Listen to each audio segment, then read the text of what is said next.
We can start. Again, my name is Peter Gray. I'm with the Washington Area Bicyclists Association. I'm the Maryland organizer. I am very happy to introduce somebody that I've been in many meetings with, thankfully. Jessie McGowan is with the Montgomery County Planning Department. She can tell you a little bit more about her exact job description. And she's going to be talking about systemic safety analysis. So with that, I'm going to turn it over to you, Jessie. Great, thanks so much. I'm going to share my screen. Can you see that okay? Maybe just nod or yes, great, excellent. So thanks, Peter. As you mentioned, my name is Jessie Cohn McGowan. I'm a transportation planner at the Montgomery County Planning Department. I lead Vision Zero at the Planning Department. And so today I'm going to be talking about a recent systemic safety analysis that we completed that we called the predictive safety analysis. So kind of historically, transportation planners have really looked to the past when thinking about where we need to make safety improvements.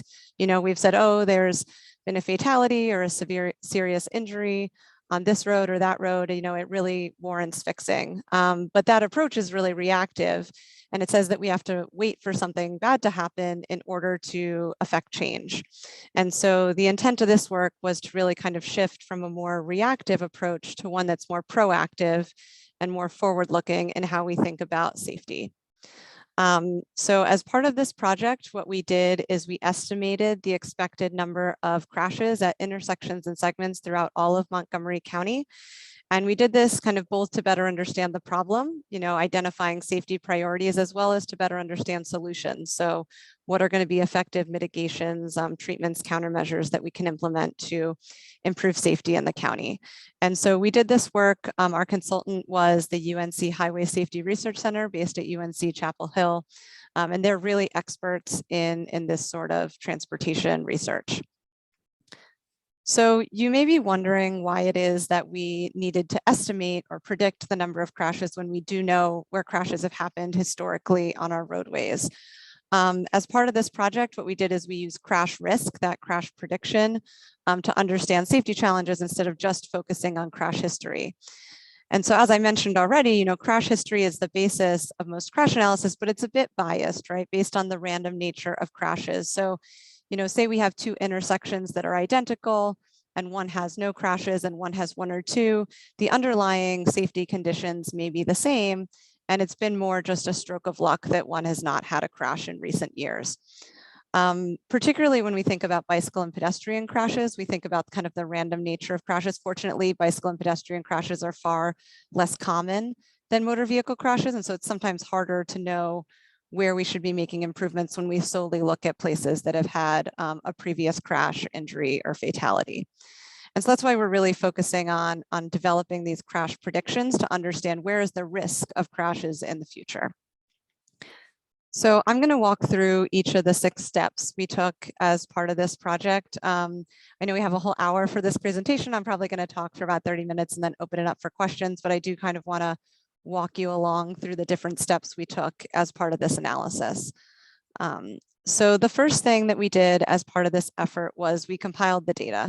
This is a really extensive data collection effort. We pulled in data about the transportation network, as you'd expect. So looking at things like speed limit, number of lanes, what's the slope of the roadway, what's the presence of bicycle or pedestrian facilities, et cetera. We also looked at land use. This is helpful both to understand if there's a relationship to crashes, but particularly if there's a relationship to actual just activity, how many people are walking or biking. So we looked at the proximity of all of our intersections and segments to parks and hospitals and gas stations and other land uses throughout the county. And then lastly, we integrated some demographic variables. So we looked at equity emphasis areas, which are designated by the Metropolitan Washington Council of Government as areas with a high concentration of low-income households or people of color. So we looked at race, ethnicity, income, as well as language, disability, and a few other equity variables. And so all in all, we ended up having about 200 different variables that fell into these 3 broad categories. But the one variable that we were missing that's really important when we think about safety is exposure or volumes or level of activity, right? It's pretty commonly known in the transportation space that if there's more people driving on the road, there's more likely to be crashes. And so we needed to create this variable. We didn't really have this data already as part of this project. And so what we did is we took all the existing traffic counts that we had, both from development projects at the planning department, from the Montgomery County Department of Transportation, and also from the State Highway Administration. And we took those counts and first we standardized them. So, we had maybe a 12-hour count from January and a 24-hour count from May, and they were different days of the week, things like that. So what we first did is we standardized all of the data that we had. We had about 600 intersection counts, which ended up being extrapolated out to about 2,000 segments.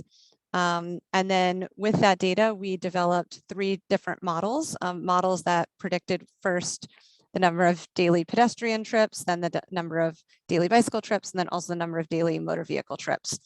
And so this is really beneficial both as like an input into the predictive safety analysis, but also just as its own kind of deliverable or outcome of this project. So now we have an estimate of where are people walking in Montgomery County, where are they biking, where are they driving, et cetera. And so those kind of the first 2 steps were really focused on getting the data and kind of preparing us to move forward. But another step before we could really execute our whole analysis was identifying key crash types. So as part of the predictive safety analysis, we didn't just say where have crashes happened in the past or what leads to crashes. We needed to define our problem more specifically so that we could identify more specific safety solutions. If we just say where do pedestrian crashes happen, the tools in our toolbox to address pedestrian crashes is really quite long. And what we wanted to do here was narrow in on what are going to be, specifically effective solutions for a common type of pedestrian crash. And so we ultimately identified 6 different crash types that we looked at. These were crash types that tended to be linked to more severe crashes. So for example, rear ends are really common, but most of those don't result in an injury or a fatality. And so we really wanted to kind of focus on what are the crash types that are linked to more severe crashes. We wanted to have a good cross-section of different modes. So looking at bicyclists, pedestrians, and motorists. And then we also looked at kind of an overlay with the equity emphasis areas to see, are there certain crash types that are more common in equity areas? And let's make sure that we're having a good representation when we think about equity. So we ultimately selected these 6 crash types that you see on the screen. We looked at pedestrian crashes after dark at intersections. We saw that evening crashes for pedestrians were really prevalent, and this was actually about half of these were in equity emphasis areas, so it was important to study this specifically. We also looked at pedestrian crashes along segments with vehicles going straight. This means that they're not turning into a driveway or something like that along the roadway. We looked at bicycle crashes at intersections. We looked at left turn crashes, and this included all modes. So while the vehicle was turning left, it may have involved a second vehicle, a bicyclist, or a pedestrian. And then we looked at motor vehicle straight angle crashes at intersections. And a straight angle crash is, you can kind of see it in this graphic here on the right, it's when 2 vehicles meet more at a right angle. And then lastly, we looked at single vehicle crashes along segments. So these are crashes that just involve 1 vehicle. They also sometimes are called run off the road crashes. If a single vehicle hits a guardrail or a tree or something out of the right of way. So these 6 crash types provide us pretty good coverage of crashes in Montgomery County. We did an overlay to kind of look at, well, how well are we addressing the severe injuries and fatalities in the county if we just look at these 6 crash types. And what we found was that we capture 73% of pedestrian severe injuries and fatalities, 65% of bicycle severe injuries and fatalities, and 40% for motor vehicles. And so all in all, about half of the severe injuries and the fatalities in Montgomery County between 2015 and 2019 fall into these 6 crash types. And so you may be saying that, 50% isn't that high. We're still missing about half, but this is actually pretty common for something like a high injury network or other safety analysis to identify kind of the common crash types. Doesn't get you all the way to 100%, but gets you about halfway there. So now we have all of the data, and we've decided how we're going to focus our analysis on a few different crash types. And so then what we did is we developed safety performance functions. It's kind of the meat of the project. Safety performance function is kind of a fancy term or a technical term for an equation or a model that estimates the number of crashes. So this is just an illustrative example of what these models look like, but we developed an equation similar to this for each of the 6 different crash types. So we looked at kind of, you remember at the beginning of this presentation, all of those different variables, you know, transportation, land use, equity, and demographics, et cetera, to identify, well, what are the key items that are associated with a higher rate of crashes. And so I'm not going to walk through each of the different models that we created, but I am going to just share one example and some of the findings that we had throughout that. So first we saw that exposure was associated with crashes. This was pretty common across all of the different crash types. So more drivers, more bicyclists, more pedestrians, we were more likely to see crashes. You know, this is pretty unsurprising. I'll also note that we saw that a lot of transportation related variables that are associated with exposure also led to more crashes. So it's not exactly shown on the screen, but we saw in some of our crash types that the presence of a traffic signal was associated with more crashes. That's not to say that we shouldn't have traffic signals or implement those, but what it's saying is that locations that warrant a traffic signal have really high vehicle volumes, and higher vehicle volumes are associated with more crashes. We saw something similar with some of the pedestrian and bicycle facilities in these equations. So while you'd assume that the number of marked crosswalks would mean fewer pedestrian crashes, you know, we put our crosswalks in places that we anticipate that there's going to be pedestrian activity.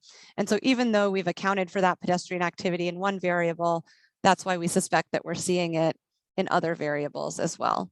And so with some of these kind of more counterintuitive results, you know, again, we're not saying let's not build traffic signals and let's not build sidewalks, but we're saying this is pointing us to where we need to make improvements. This is not necessarily pointing us to what improvements we need to make. And so you can see that there's a few other variables here related to land use. You know, we see that in close proximity to different alcohol establishments, there's a higher rate of pedestrian crashes, some more recreational points of interest, there's fewer. And then kind of across the board, we saw kind of a mix of results related to the equity variables, but we commonly saw that equity areas or places that were lower income or had a higher rate of people of color did have more crashes. And again, this is not to say that that like if we made all of our areas high income, we would have no pedestrian crashes, but it's to say that there's probably some transportation or land use variable that we didn't account for as part of our analysis that's being captured in this demographic variable. So something about communities that are lower income, you know, there may be some sort of land use or transportation variable we didn't study that's also associated with a higher rate of crashes. So that was really kind of the most like technical piece of the work was developing those safety performance functions. And so now I just kind of want to talk about the 3 different metrics that we use when we talk about the data that we had as part of this project. So the first is observed crashes. That's the crash history that I mentioned at the beginning. You know, again, this can be a little bit biased. Next, we have the predicted crashes. That's the measure that came out of our statistical analysis, our development of the safety performance functions. And so this is that crash prediction. And then third, we have what we're calling crash risk. The technical term is empirical Bayes, but that's really a statistical process that combines the observed crashes with the predicted crashes, both looking at how well our model fits the data, as well as how many predicted crashes are at a specific location. So kind of when we think about the findings that we have from this project, we really base those findings on crash risk as it's a combination of the observed crashes as well as our crash prediction. So again, you might kind of be curious, all right, she's like talking about this crash prediction, but like, what's the value of doing this? You know, how is this different from just looking at crash history? And so I want to kind of share, you know, the relationship between, or like what our findings are about the relationship between crash risk and observed crashes. And so first, you know, there are a handful of locations in the county where the 2 data sets align, where we see that high crash risk is associated with high observed crashes, or low crash risk is associated with low observed crashes. This is where, you know, the outcomes of the study aren't really telling us something new. They're maybe confirming what we already thought, that some of our major roadways, you know, are locations that need additional safety improvements. And so the places where there's high crash risk and high observed crashes, of course, we want to make improvements in those locations. And places that we've seen that, you know, both these data sets are saying there's really very limited crash risk or no crash history, are not going to be places that we want to make a huge investment. I think, this other diagonal is where the information's a bit more interesting. So if we look in the top left, there's some locations in the county that we found have high crash risk, but low observed crashes. And this is really where the benefit of the predictive safety analysis stands out. So these are the places that fortunately have not, had tragedy strike or have had a high incidence of severe injuries or fatalities or crashes. And so, but these are places that look like places that have that crash history, right? They have higher volumes, higher speeds, things like that. And so these are places that, despite having low observed crashes, still warrant attention and improvement, given that they have high crash risk. The other category here is where our models are saying, there's not really a lot of risk here, but when we look at the crash history, we see that there is quite a bit of crashes that have happened at this location. And so these are locations that maybe require some additional manual review. So these might be things that were not captured in our model. So, for example, intersection skew, was it a right angle? Was it very acute, very obtuse? Things that potentially could affect crashes, but we didn't study. So again, maybe there's vegetation that's kind of blocking the sight distance at an intersection, and there's been a history of crashes, but that's not something that we could capture as part of our model. And so we kind of have 4 lists of crashes here and different ways that we can address them based on the results of this analysis. So now I'm going to kind of dive in a little bit deeper into some of what we found, the trends throughout Montgomery County. And we really used 3 metrics related to crash risk to do this. So first, we looked at total crash risk. So this is saying for all the locations in an equity area or all the locations in a downtown or on a boulevard, how many crashes total are expected to happen in these locations. The next thing we looked at was a hotspot analysis. So this was looking at the top 200 locations for each of the crash types. So saying what's really the worst of the worst when it comes to crash risk? Where do we have that highest estimated crash risk? And then lastly, we looked at average annual crash risk. So this is saying for any given location in an equity area, how many crashes would we expect to see per year? I just want to kind of briefly show you. Can you see the map on the screen now? Maybe nod. Or don't nod. Peter, if you don't see it, you don't. Okay, I'm just sharing the PowerPoint. Never mind, I'll drop a link in the chat, and you all can take a look at this web map that we created that shows the top 200 locations for each of the different crash types. So I'll kind of mention some of our findings throughout that, but if you want to take a look at the map yourself, it's now in the chat. So first, I'll talk a little about the analysis we did around equity areas. So we looked at those equity emphasis areas versus other parts of Montgomery County. And we found that, given that most of the county is not in an equity area, you'd expect that most of the crashes happen outside of an equity area. It's pretty intuitive. The second analysis, which is the hotspot analysis, starts to show us that there's a disparity. So we see that 107 of the top 200 locations for pedestrian crashes after dark are actually happening in those equity areas, even though, it's far less than half the county. We also see that trend for pedestrian crashes along segments. This disparity, is even exacerbated when we look at the average crash risk. So we see that almost across the board, the crash risk is much higher in the equity areas for any given intersection than it is in the non-equity areas, and by orders of 100 to 200%. There's kind of one exception here for single vehicle crashes, but these tend to happen in more rural areas. So it's less surprising that we don't see this disparity.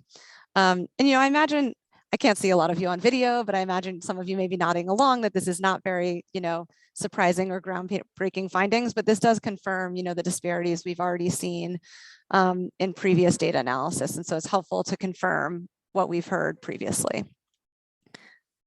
The next set of data that we looked at was different area types. So Montgomery County recently finished a complete streets design guide that identifies different land uses throughout the county or land use areas. So looking at downtowns, kind of our densest urban areas, town centers, which are a bit less dense or smaller urban centers, and then suburban and country areas. And so given that most of Montgomery County is suburban, again, it's not that surprising that kind of when you aggregate all of the crashes in the suburban areas, that's kind of our most common area for crashes.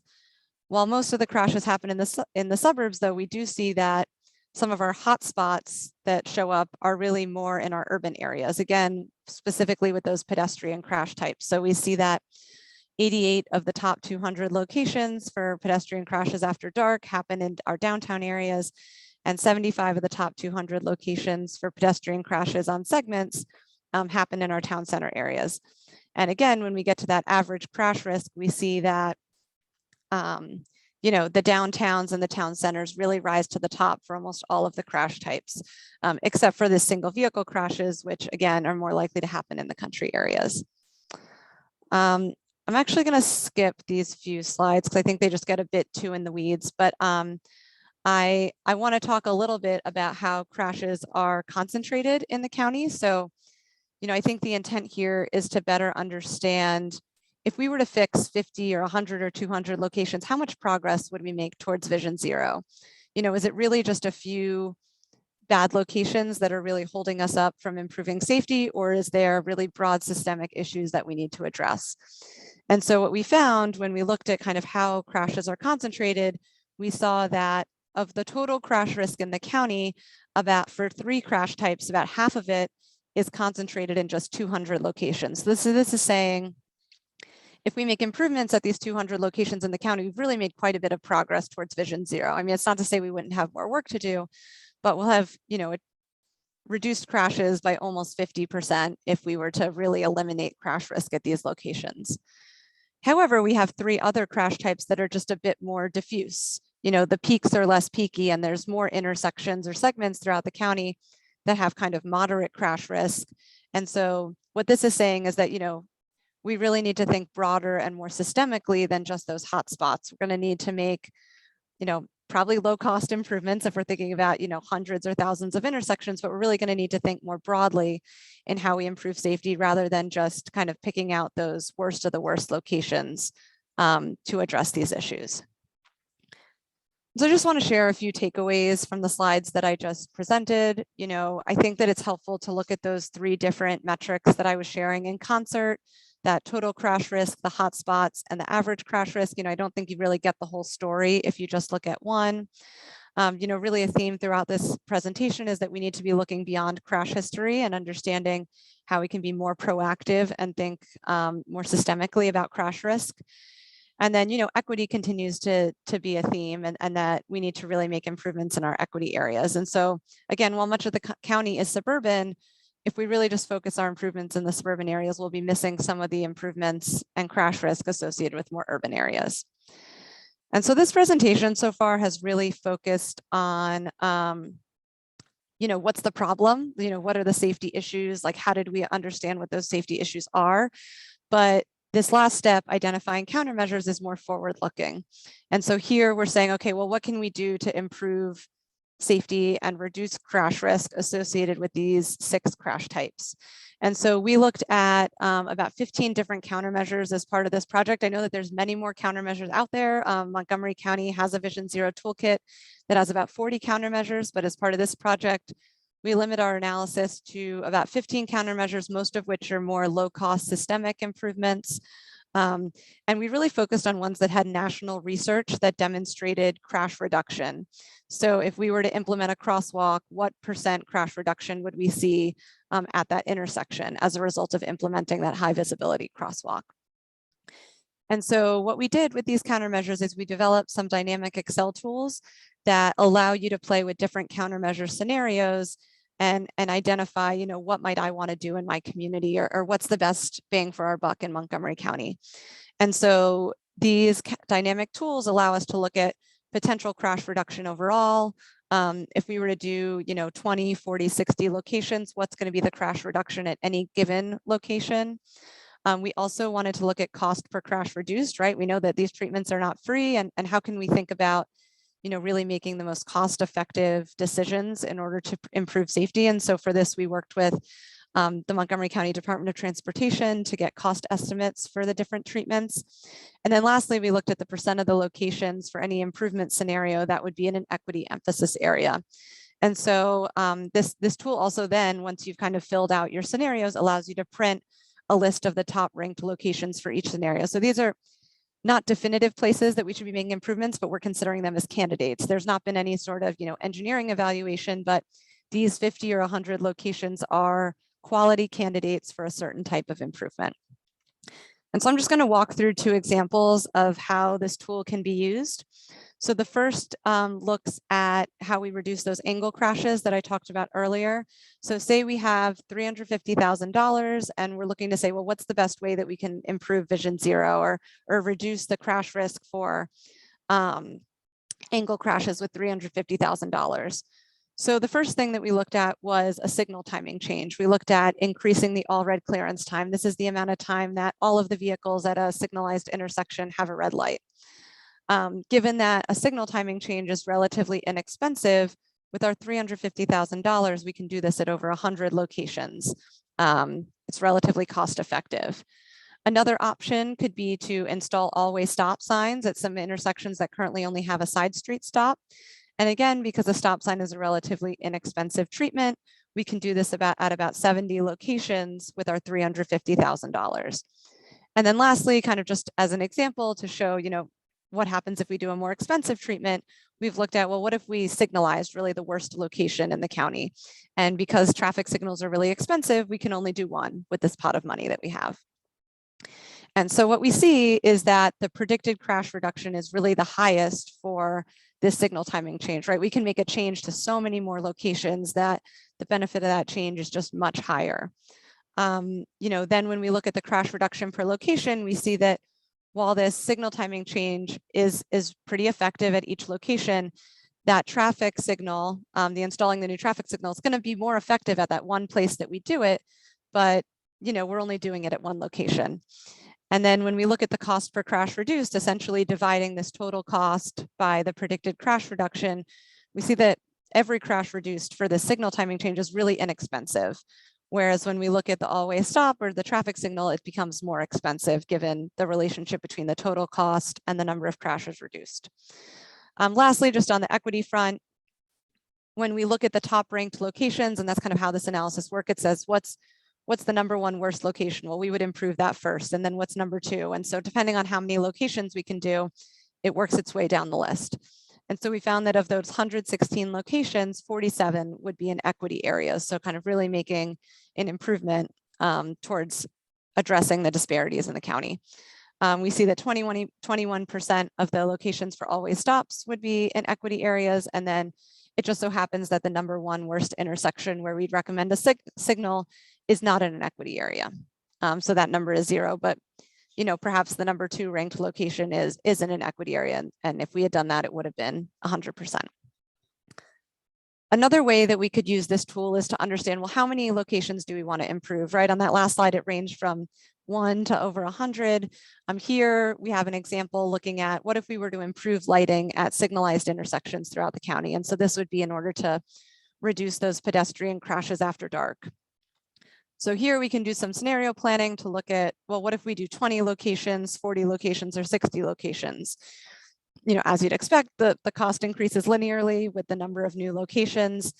But when we look at the predicted crash reduction, it doesn't really increase linearly because we've addressed the worst locations first. Every subsequent location is slightly less bad, has slightly lower crash risk. And so we see that, 109 is not really 3 times 48, it's more like 2 times or 2 and a bit. And so you can see that also evidenced in the crash reduction per location, where kind of the bang for our buck at any location goes down. This isn't to say we should only do 20, right? 109 is still much higher than 48, but it's just to help us understand at what point might there be a drop off in effectiveness of making these improvements. And so I know that I've talked through a lot of information in this presentation. We really see the predictive safety analysis as a first step. This is kind of the underlying data and analysis that we think can now inform decision-making, both at the planning department and the Department of Transportation in Montgomery County, as we think about how do we make more data-driven decisions, looking at recommendations, mitigation, prioritization, et cetera. So, when we think about major projects, capital funding, which of those projects in the capital improvement program, should we really be prioritizing because they have high crash risk? There's also a real benefit here when we think about systemic projects prioritization. So, if we're going to improve, if we have a level of effort fund for sidewalks or crosswalks, how do we determine what those are? And many jurisdictions still do this on a request basis, but those requests are often not in the places where improvements are most needed. And so this is an opportunity to really take a data-driven approach to identify where we can improve safety. And then, given that I'm at the planning department, we see ways that we can start integrating this work into our recommendations for master plans, the way that we think about regulatory review, so approving new development in the county. And then also this data can really underlie and make the case for grant applications. So maybe we're looking for funding for a new traffic signal or a specific type of safety improvement. And we see this data as an opportunity to really support those grant applications. So I know that I've talked quite a bit, and I know that we have, I think, about 25 minutes left in this session. So I'm going to just open it up for questions. I think, Peter, you're going to moderate some of the questions from the chat. Yeah, so if people have questions, please put them in the chat. There's a few questions that have already been asked, and you can address those first, Jesse. Somebody said, have you performed this analysis accounting for slopes of the segment intersection as a variable? Being interesting to get a better sense of how slope conditions, steep versus level, influence crash frequency. So could you talk about that? Slope was a variable that we used. I think we used like the max slope and the min slope over the course of the segments. I don't think we found that it was statistically significant in any of our models, but it was something that we looked at as part of this assessment. Yeah, I mean, I just would point out the places where both the Grossmans died on Georgia Avenue was, you had a big slope, but you're saying it wasn't statistically significant. And then can you talk about how you factored in speed and how that related to crash risk? Yeah, so as you'd expect, speed was related to crash risk for most of the models that we developed. We looked at, the posted speed limit. We don't really have data on observed speed countywide. So, as we all know, like speeding happens, and in many cases, kind of the prevailing speed that people travel on a roadway does not reflect the posted speed limit. However, as part of this analysis, we really needed to rely on the posted speed limit. So we looked at the posted speed limit at intersections. We looked at what was the maximum speed limit at that intersection. So maybe the minor street had a lower speed limit and the major street had a higher speed limit. We factored both of those variables into our analysis, but for the most part, we found that the max speed, was the one that was statistically significant. And so I think for almost all of our models, I can't recall exactly, but speed was a factor in determining the number of crashes. And again, while we know that speed is associated with safety, we also know that speed is associated with exposure, or it's often associated with exposure. Our roads that tend to be higher speed also tend to be higher volume. And do you think about doing some sort of pilot observation of speed, actual speeds, to try and see how this factors into certain locations, or is that beyond the scope? That's not something we did as part of this project, but as part of our development review process, we're now conducting speed studies at, I think, about 2 to 8 locations near the proposed development, depending on the scale of development and where it is in the county. And so we're starting to build out a database of observed speeds in Montgomery County. And I think my colleague Dave Ansbacher is on the call. He can put in the chat where our database of observed speeds are. But, we have started to kind of flesh out that data, because we do know it's really important to understand, where does behavior not match what's being regulated. Jesse, I'm wondering if you could put a link in the chat to the presentation that you're giving us, and any other sort of useful links. People were asking if they could get a copy of the presentation, but also the data sets that you used. Yep, so I'm putting a few links in the chat now. The first is the project website. The next one is the report, which goes into a lot of detail about the work that we did. And there's a lot of appendices that have all the lists of variables. I don't think at this time we're not sharing kind of the data set itself, but you can see all of the data pieces that we contributed to this project. And then the last slide here, or the last link I just put in, is the presentation that we shared with the planning board in July, which is not identical to what I shared with you, but is 90% the same. And so I'm happy to also share a physical copy if that'd be helpful, but this gets you almost all of what you saw today. Thanks. Someone asked, it seems like your analysis is focused on intersections. We heard earlier in the day about roads that have high rates of pedestrians crossing in regions not protected by an intersection due to the access of mass transit, long distances between protected crossings, etc. I wasn't sure, does your analysis reflect these type of situations? Yeah, so I just scrolled back to the slide that shows the 6 crash types that we looked at. So 4 of these crash types were focused on intersections, and 2 of them were more focused on segments. I think we've seen in Montgomery County that about 60% of crashes happen at intersections.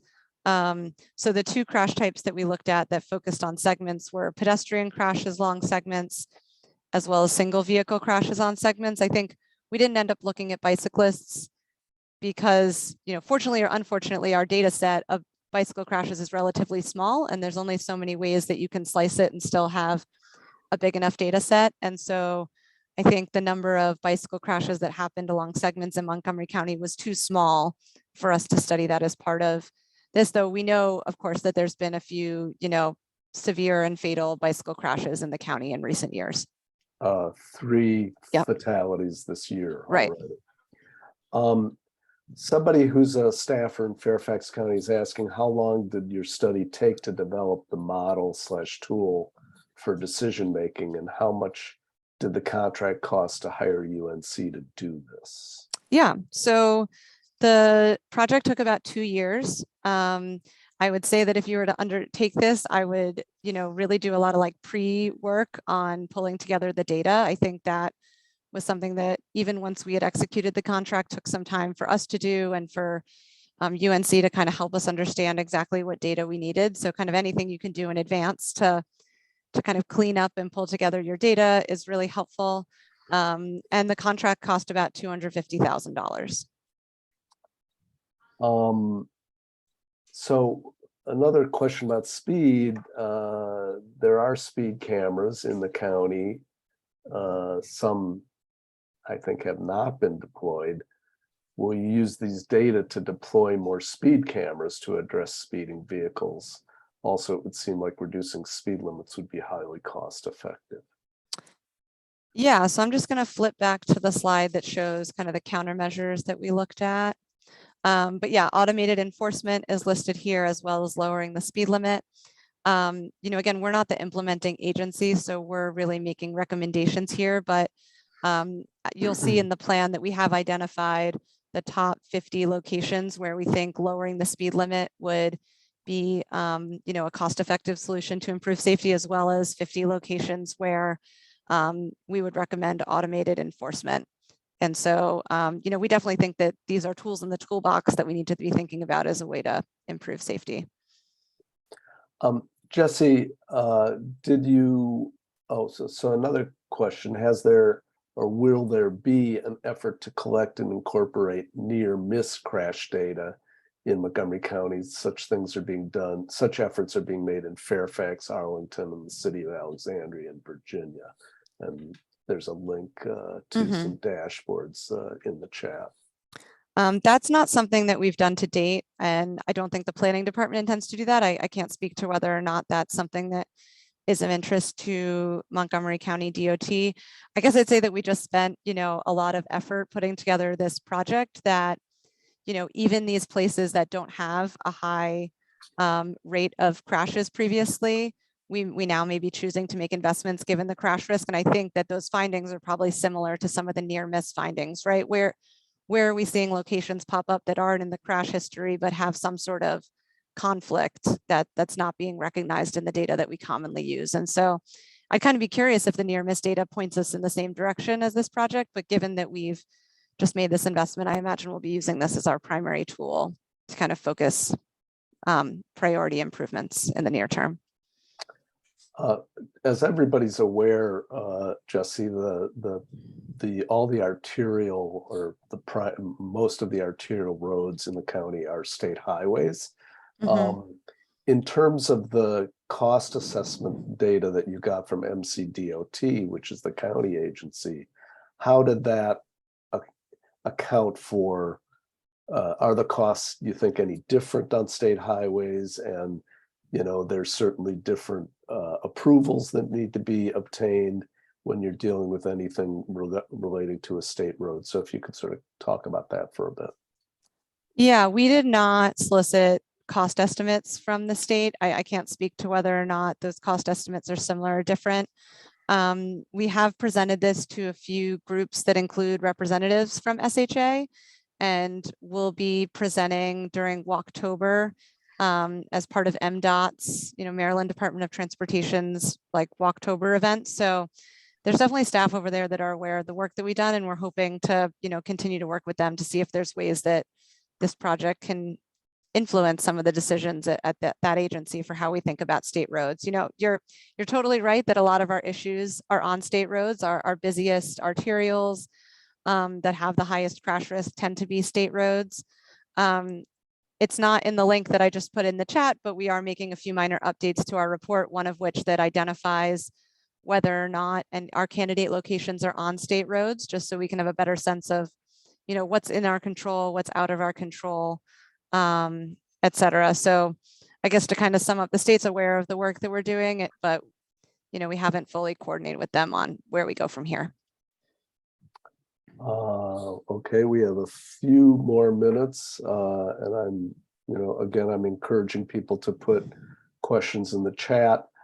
So you've made these presentations with State Highway in the room, but you haven't made any sort of formal presentation to headquarters people or the District 3 people or any of that with State Highways. No, I think the closest maybe was that we presented to the Maryland Bicycle and Pedestrian, I'm forgetting the acronym, Advisory Committee. MBPAC. Yeah. Yes, the pedestrian subcommittee. So, kind of on behalf of the work that we're doing, or we presented to that group. And also when we presented through COG, we've had attendees, but we haven't presented directly to District 3. So somebody's asking, how much did you work with MCDOT? What were the mechanics of the partnership? And is MCDOT using your model for predictive crash analysis? Yeah, so we engaged with the Department of Transportation, and then also you may be aware that Wade Holland, the county's Vision Zero coordinator, is not actually in the Department of Transportation, he's in the county executive's office, but we've worked with the county executive's office as well as DOT kind of throughout this project. So when there were major milestones with the consultant, we engaged some staff at DOT, and offered them an opportunity to provide comments on the work that we did. This project, kind of the technical work just finished over the summer. And so we're still really working out, well, how can this best be used? Next week, we're going to be presenting this to the Montgomery County Council. So we'll be presenting to the Transportation and Environment Committee on Monday afternoon, and then also providing a brief update to the full county council on Tuesday. So, I think we're going to continue to work with DOT and identify ways that this can be useful to them. Another sort of budget question, you gave this sort of metric of $300,000. Have you looked at what it would take to address all 200 locations, or any other sort of measure in terms of what the budgetary impact would be, say, for instance, to meet the goals in the Vision Zero plan the county has? We have not, but if you hold on one, I'm going to stop sharing and then I'm going to reshare another file really quickly. Just give me a second to dig it up. But we have kind of started to lay out different ways that the county council can think about investments related to Vision Zero and the impacts of this project. So just one second. Okay, share screen. Okay. And while you're doing that, Jesse, I just want to open it up now. If people want to raise their hands, and I can call on you, and you can unmute yourselves, since we're through with questions in the chat. We have another a little over 10 minutes to devote to this? So what I've put on the screen now is showing if we had $500,000, what are some of the things that we could do with $500,000, kind of expanding that example that I used in the PowerPoint. So here we look at 8 different countermeasures that are a bit more systemic, right? Like relatively low cost improvements. We've identified some like general contexts in which they can be applied, and then how many locations you can really improve with that $500,000. So, you know, this is similar to that example we saw, increasing the all red time, that clearance time. And so, you know, the intent here is to show that with something like $4 million, if you were to associate $500,000 with each of these 8 countermeasures, you could potentially reduce crashes really substantially. And this isn't saying, you know, you should divide your $4 million evenly among these 8 countermeasures, but just showing that I think a real finding of this project is that while major capital projects are sexy and big improvements that do make a difference, we really need to be thinking about those kind of more run-of-the-mill level of effort projects that often fly a bit under the radar. And, you know, maybe what we need to be thinking about is how can we direct a bit more funding towards sidewalks and crosswalks and, you know, things like these projects that require less technical engineering. They're easier to implement, they're relatively low cost, because we can do so many more of them for the cost of, you know, sometimes one bike lane. And it's not to say that we shouldn't build that bike lane, but we should think about the balance between the bigger capital projects and these more systemic improvements. And this page is part of the overall part of the links that you shared earlier in the chat. It's newer, so it's not yet on our website, but I can have it added to our website. It will be part of the packet next week for the work with the county council. And again, I invite people to hopefully one at a time unmute yourselves and ask a question if the spirit moves you. I guess, you know, I can just briefly say, you know, if you have any additional questions, I know this was like very in the weeds and you might need some time to kind of sit with some of this. So feel free to shoot me an email. Let me just put my email in chat. And I'm happy to answer additional questions in the future. You know, I think that we found this was a really useful effort to, in some ways, confirm what we already knew, but also to really provide like the data to make smarter, more data-driven decisions, right? Like we now have this analysis, and again, instead of using a more request-based model or just pointing to, oh, a fatality happened on this roadway, you know, we can take a more proactive and data-driven approach to the way that we make decisions. Okay, well, I encourage people. We have a few more minutes, you know, like 9 more minutes. So, Jillian, do you want to unmute yourself? Yeah, thank you. And I apologize. I didn't have the opportunity to hear the whole session, so I apologize if you covered this. But when you're looking at data, are you looking exclusively or primarily at local or regional data, or are you bringing in outside sources? And are you looking broadly at, for example, types of vehicles that are involved in crashes and injuries related to them, and how the county's own fleet fits into those, into those trends? Great questions. So to develop like our models about what leads to crashes, all of that is based on local data. So where did the crashes happen in Montgomery County? You know, what are the conditions of the roadways in Montgomery County, and understanding that relationship. When we look at the potential crash reduction, that's more based on national research. So looking at the, I'm now forgetting the name of it, but the countermeasure clearinghouse that, you know, includes a whole lot of safety treatments and kind of what national research has been done that shows that, you know, a fully protected left turn decreases crashes by 11% or whatever the number is.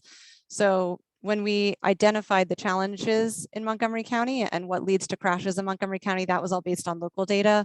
But when we looked towards solutions, we were really relying on national research.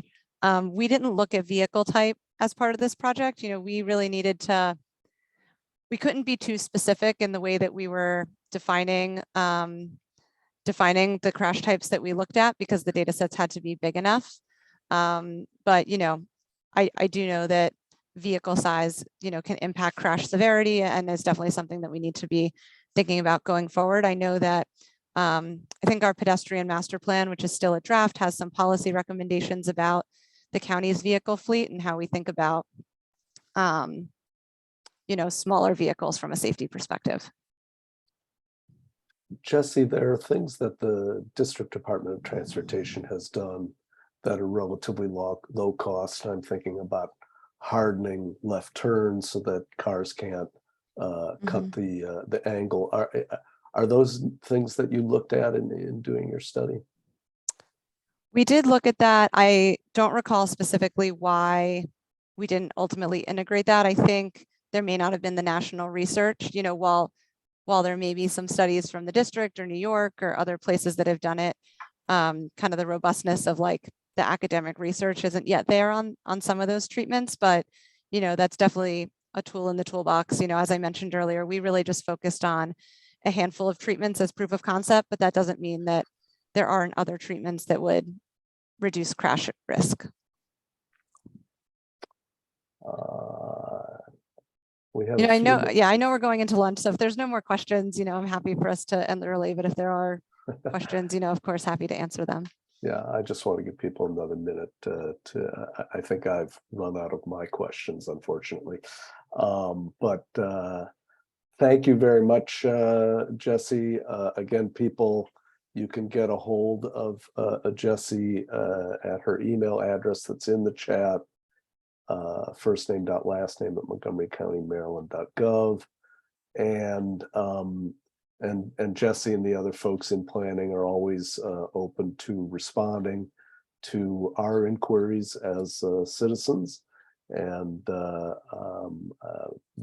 stuff that you put out here is extremely helpful, and I think it shows that with a limited, every government says it has a limited amount of resources, but there are many different things that the county and other jurisdictions could do just by focusing their efforts on these you know, risky intersections and locations, and